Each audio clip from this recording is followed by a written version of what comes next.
Exam tour देख रहे हैं, कल रात में आंसर की दे दिया गया है, यानी 9th 10th और 11th 12th का बहुत सारे लोग इसका मिलान कर लिए हैं। कई सारे क्वेश्चन पर डाउट भी है, कई सारे लोग मुझे भेजे भी हैं, कई सारे लोग ये बता रहे हैं कि मेरा इतना अंक आ रहा है, मेरा कुछ अंक कम हो गया, मेरा कुछ अंक बढ़ भी गया। बढ़ने वाले भी कुछ लोग हैं, बढ़ने वाले वैसे हैं जो पहले जिनको कहीं नहीं मिलाए थे अब डायरेक्ट मिलाए हैं। और क्या सीट जो बढ़ रहा है उससे कितना कट ऑफ पर प्रभाव पड़ सकता है, कितना सीट बढ़ सकता है, इन सारे चीज को लेकर चर्चा करेंगे। पहले 9th 10th का करेंगे, उसके बाद 11th 12th का क्या कट ऑफ रह सकता है। मेरे साथ दुर्गेश सर हैं, सर से चर्चा। सर आपका स्वागत है एग्जाम टूर में। बहुत बहुत धन्यवाद सर क्या क्या प्रभाव देखे आप कट ऑफ में, क्योंकि सीट बढ़ रहा है जी। थोड़ा सा क्या है कि 2-4 प्रश्न पर मतलब विचारणी है, उस पर तो विचार होंगे। इसके अलावा अगर मान लीजिए कि जो सीट है, वैकेंसी है, थोड़ा सा उसमें बढ़ने वाले हैं, तो मुझे लगता है कि इस पर 2-4 अंक का प्रभाव पड़ेगा। साथ ही साथ मान लीजिए कि अगर वन रिजल्ट वन कैंडिडेट की संकल्पना अगर लागू हो जाती है तो उस स्थिति में भी जो है सो कट ऑफ जो होंगे और जो है सो 5 नंबर 4 नंबर का अंतर आएगा। और अगर सभी सारे तरह से डॉक्यूमेंट वेरिफिकेशन करके सब कुछ करके अगर अच्छे से रिजल्ट दिया जाए तो मुझे लगता है इस कट ऑफ में लगभग 8-9 नंबर का अंतर आ सकता है। बिल्कुल आ सकता है। सीट बढ़ेंगे, फिर वन रिजल्ट है, वन चीजें, तो ये सब करके मुझे लगता है कि पूरी तरह से ये लेकिन शिक्षा मंत्री बोले तो जो पैटर्न है उसी पर चलेगा, उसमें कोई बदलाव। मान लीजिए कि अगर पुराने ही पैटर्न पर आता है तो 2 से 3 नंबर का अंतर है। क्या है थोड़ा बता दीजिए सब। अब जैसे कि मान लीजिए कि 9th 10th का जो मेरे पास है, जिसको मैंने बनाया है, उसमें सबसे पहले शुरुआत करते हैं साइंस से। साइंस से शुरू करते हैं, फिर उसी के हिसाब से साइंस, SST, हिंदी सारे विषय को लेंगे। तो साइंस से लेते हैं। तो साइंस में अगर हम देखते हैं तो क्वेश्चन जो है सो थोड़ा सा ये है, और साइंस में अभ्यर्थी भी अधिक रहते हैं, तो इसलिए सामान्य लोगों का जो कट ऑफ होगा वो 93 के आसपास रहेंगे। BC का कट ऑफ जो है सो आपको 84 रहने की उम्मीद है। EWS 82, EBC जो है सो 79 और SC 77 और ST 74 ये रहेंगे पुरुष में। अगर महिला में देखें तो आपको अनरिजर्व में मतलब सामान्य वर्ग में 83, उसके बाद जो है BC में आपको 79 मतलब 79, और EWS में 77, EBC में जो है 73, SC में 69 और ST में 64 जो है सो रहने की। ये साइंस का है, ये साइंस का है। अब थोड़ा सा SST में बहुत अधिक भीड़ होता है, उसको पहले चलते हैं। SST में अधिक भीड़ होते हैं और इसीलिए पहले अब उस पर चर्चा कर लेते हैं। तो सामान्य जो है वर्ग उनमें 85 के आसपास जो है सो कट ऑफ रहेंगे, उसमें 1-2 प्लस जो माइनस जो भी हो। और अगर मान लीजिए कि जैसे आपको पहले कहें कि अगर सभी चीज उस तरह से हो तो इसमें 5-6 नंबर का अंतर आ सकता है। BC में जो है सो 75, उसके बाद EWS में मतलब 74, EBC में जो है सो 73, इसके बाद SC में 70 और ST में 71 रहने की संभावना है।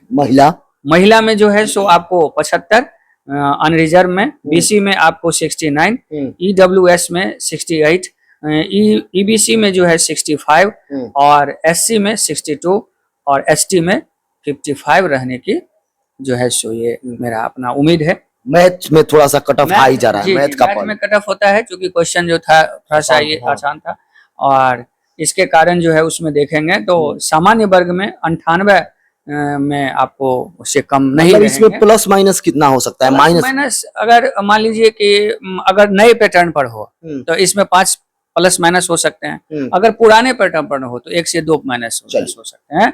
मतलब कंप्लीट ऑथेंटिक है ये आप मत सोचिए कि आप इस रिजल्ट को आप अपने रिजल्ट का एक आधार मान सकते हैं। चलिए मैथ में आएंगे तो सामान्य जो है सो 98, BC में 93, EWS में 91, EBC में जो है 89 और SC में 84, ST में 82 रहने की संभावना है। फीमेल में अगर आएंगे तो अनरिजर्व जो है उनके लिए 88 रहने की है। 80 जो है सो BC की है, 79 आपको EWS, EBC 87, SC में 81 और ST में 80 के आसपास जो है सो रिजल्ट रहेंगे। भाषा पर थोड़ा सा आते हैं। भाषा में जब आएंगे तो हिंदी और इंग्लिश है, तो पहले हिंदी ले लेते हैं, फिर उसके बाद इंग्लिश लेते हैं। तो अनरिजर्व में जो रहेंगे सामान्य वर्ग में वो 90 और महिलाओं का जो है सो 82 कट ऑफ रहेंगे।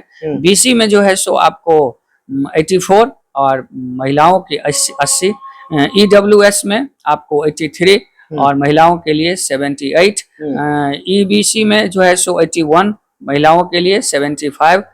एससी में 76 पुरुष और महिला के लिए 70। एसटी पुरुष जो है सो 74 और महिला जो है 64। ये हिंदी है, ये हिंदी है। इंग्लिश का जो कट ऑफ है, इंग्लिश भी प्रश्न थोड़ा सा रहते हैं, टफ था। तो सामान्य वर्ग के लिए जो है सो वो आपको 80 के आसपास जो है सो रहेंगे पुरुष में। महिलाओं के लिए जो है 68। बीसी में जो है सो 70 पुरुष के लिए, महिलाओं के लिए 65। ईडब्ल्यूएस में 67 और 63 जो है सो महिलाओं के कट ऑफ रहेंगे। उसके बाद जो है सो ईबीसी में 64 पुरुष के लिए और 60 जो है सो महिलाओं के लिए। एससी में 60 पुरुष के लिए और महिलाओं के लिए 54। एसटी में 57 पुरुष और महिला के लिए 49 जो है सो ये कट ऑफ रहेंगे। कट ऑफ जो है काफी ऑथेंटिक है, रिसर्च करके है। तो इसमें मतलब इसमें एक आध दो अंक कम है तो वो होप कर सकते हैं। एक दो आध नंबर अगर आपका कम है, अधिक है, तो आप पूरी तरह से आश्वस्त रहें कि आपके रिजल्ट होंगे। और अगर नए पैटर्न पर अगर रिजल्ट आती है तो आपका आश्वस्त ही रहिए कि आपका रिजल्ट हो। तो और विद्यार्थी का मान लीजिए इससे बहुत कम है, तब वो क्या करें? टीआरई 4 भी बताया जा रहा है कि 1.5 लाख वैकेंसी दिया जाए। जैसे टीआरई 4 जो है सो 1.5 लाख वैकेंसी जो है सो दे रहे हैं। तो एक चीज आप लोगों को ध्यान में रखना है, क्योंकि अभी तक 3 बार एग्जाम हो चुका है। तीनों बार के जो नेचर ऑफ मतलब एग्जाम है वो आप देखते होंगे कि धीरे धीरे टफ होता ही जा रहा है, बदलाव होता जा रहा है। तो नए पैटर्न पर दूसरी बात क्या है कि बीपीएससी एग्जाम ले रही है, तो किसी भी प्रश्न का जो नेचर होता है वो आयोग के नेचर के हिसाब से होता है। और आप जानते हैं कि बीपीएससी जो है हमारे बिहार का सबसे टॉप मोस्ट वैकेंसीज लेती है। तो इसीलिए आप लोगों को तैयारी करते वक्त ये हमेशा ध्यान में रखना चाहिए कि आप उस तरह से तैयारी करें जिससे कि आप बीपीएससी के लेवल में अपने आप को तैयार करें, जिससे आपका रिजल्ट 100% हो गया। अगर मान लीजिए कि आप किसी तरह से तैयारी करते हैं तो आप ऐसी ही दुविधा में रहते हैं। तो इस स्थिति में आप अच्छे से तैयारी करें। वैकेंसी बहुत अच्छी आ रही है। मौका जो है सो बार बार नहीं मिलता, लेकिन होता उन्हीं को है जो आपको उसमें लगे रहते हैं। और इन सभी के लिए अपना श्रेयास भी जो है सो टीआरई 4 का जो है सो बैच चला रही है। तो उनमें आप जुड़ सकते हैं, उसका टेस्ट सीरीज है उसमें जुड़ सकते हैं।